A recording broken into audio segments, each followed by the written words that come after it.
Rice ಏನಾದರೂ ಮಾಡಿ ಒಗ್ಗರಣೆ ಮಾಡ್ಕೊಂಡ್ಬಿಡೋಣ ಅಂದ್ಬಿಟ್ಟು ಪೆಪ್ಪರ್ ರೈಸ್ ಮಾಡೋಣ, ಸ್ವಲ್ಪ ಜೀರ್ಣನೂ ಆಗುತ್ತೆ. ಸ್ನ್ಯಾಕ್ಸು ಆಯಿಲ್ ಫುಡ್ ಎಲ್ಲ ತಿಂದಿದ್ದೀವಲ್ವಾ, ಸೊ ಪೆಪ್ಪರ್ ಬಿದ್ದರೆ ಗಂಟ್ಲಿಗೆ ಒಳ್ಳೇದು ಅಂದ್ಬಿಟ್ಟು ಪೆಪ್ಪರ್ ರೈಸ್ ಮಾಡ್ತಾ ಇದ್ದೀನಿ.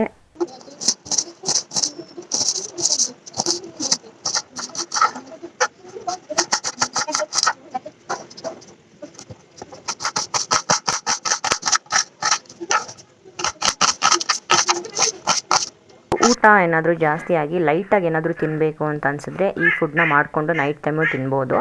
ಪೆಪ್ಪರ್ ರೈಸ್ ಅಂತೇಳಿ ಒಂದು ಸ್ವಲ್ಪ ಎಣ್ಣೆ ಹಾಕಿ ಅದಕ್ಕೆ ಸಾಸಿವೆ ಜೀರಿಗೆ ಹಾಕ್ಕೊಂಡು ಒಗ್ಗರಣೆ ಹಾಕ್ಕೊಳ್ಳಿ. ಸ್ವಲ್ಪ ಬೆಳ್ಳುಳ್ಳಿ ಸಿಪ್ಪೆ ಎಲ್ಲ ಬಿಡಿಸಿ ಕಟ್ ಮಾಡಿ ಇಟ್ಕೊಳ್ಳಿ. ಸೊ ಅದನ್ನು ಫ್ರೈ ಮಾಡ್ಕೊಳ್ಳಿ. ಇದಕ್ಕೆ ಮೇನ್ ಇಂಗ್ರೀಡಿಯೆಂಟ್ಸೇ ಬೆಳ್ಳುಳ್ಳಿ ಮತ್ತು ಕಾಳು ಮೆಣಸು ಪುಡಿ.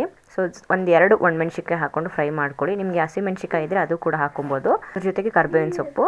ಅದು ಸ್ವಲ್ಪ ಫ್ರೈ ಆದಮೇಲೆ ಈರುಳ್ಳಿ ಹಚ್ಚಿ ಹಾಕ್ಕೊಳ್ಳಿ. ನೀಟಾಗಿ ಎಲ್ಲ ಫ್ರೈ ಮಾಡ್ಕೊಬೇಕು. ಇವಾಗ ಈರುಳ್ಳಿನ ಫ್ರೈ ಮಾಡುವಾಗಲೇ ಸ್ವಲ್ಪ ಉಪ್ಪು ಮತ್ತು ಸ್ವಲ್ಪ ಅರಿಶಿನ ಎರಡನ್ನೂ ಹಾಕ್ಕೊಂಡು ಫ್ರೈ ಮಾಡ್ಕೊಳ್ಳಿ. ಪೌಡರ್ನ ಹಾಕ್ಬಿಟ್ಟು ಈರುಳ್ಳಿನೆಲ್ಲ ಚೆನ್ನಾಗಿ ಫ್ರೈ ಮಾಡ್ಕೊಳ್ಳಿ. ಇಲ್ಲಿ ನನ್ನ ಮಗಳು ಸ್ವಲ್ಪ ಗಲಾಟೆ ಮಾಡ್ತಾ ಇದ್ದಾಳೆ, ನಾನು ವಾಯ್ಸ್ ಓವರ್ ಮಾಡುವಾಗ ಸ್ವಲ್ಪ ಡಿಸ್ಟರ್ಬೆನ್ಸ್ ಇದ್ದರೆ ಕ್ಷಮಿಸಿ. ಈರುಳ್ಳಿ ಫ್ರೈ ಆದಮೇಲೆ ಅದಕ್ಕೆ ಜೀರಿಗೆ ಪುಡಿ ಮತ್ತು ಕಾಳು ಮೆಣಸು ಪುಡಿ ಹಾಕ್ಕೊಳ್ಳಿ. ಈ ರೆಸಿಪಿ ಬಂದು ತುಂಬ ಟೇಸ್ಟಿ ಮತ್ತು ತುಂಬ ಹೆಲ್ತಿಯಾಗಿರುತ್ತೆ. ಈಸಿಯಾಗಿ ಫಟಾಫಟ್ ಅಂತ ಬೇಗ ಮನೇಲಿ ರೆಡಿ ಮಾಡ್ಕೊಬೋದು.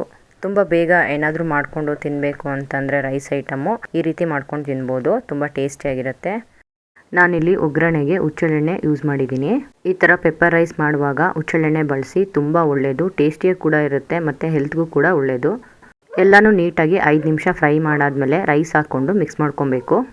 ಲಾಸ್ಟಲ್ಲಿ ಕೊತ್ತಂಬರಿ ಸೊಪ್ಪಿದ್ರೆ ಕೊತ್ತಂಬರಿ ಸೊಪ್ಪನ್ನು ಕಟ್ ಮಾಡಿ ಹಾಕಿ, ತುಂಬ ಟೇಸ್ಟ್ ಇರುತ್ತೆ. ಇವಾಗ ಪೆಪ್ಪರ್ ರೈಸ್ ರೆಡಿಯಾಗಿದೆ. ಬಿಸಿ ಬಿಸಿ ಇದ್ದಾಗಲೇ ತಿನ್ನಿ, ತುಂಬ ಟೇಸ್ಟಿಯಾಗಿರುತ್ತೆ. ಲಾಸ್ಟಲ್ಲಿ ಕೊತ್ತಂಬರಿ ಸೊಪ್ಪು ಹಾಕೋದನ್ನ ಮರಿಬೇಡಿ. ಯಾವ ಟೈಮಲ್ಲಿ ಬೇಕಾದರೂ ತಿನ್ಬೋದು, ಬೆಳಗ್ಗೆ, ಮಧ್ಯಾಹ್ನ, ನೈಟು ಎಲ್ಲ ಟೈಮಲ್ಲೂ ಚೆನ್ನಾಗಿರುತ್ತೆ. ಬಿಸಿಯಾಗಿ ತಿನ್ನಬೇಕು, ತುಂಬ ಟೇಸ್ಟಿಯಾಗಿರುತ್ತೆ. ಈ ರೆಸಿಪಿನ ನಿಮ್ಮ ಮನೇಲಿ ಟ್ರೈ ಮಾಡಿ ಹೇಗಿತ್ತು ಅಂತ ಕಮೆಂಟ್ ಮಾಡಿ ತಿಳಿಸಿ. ಬಾಯ್.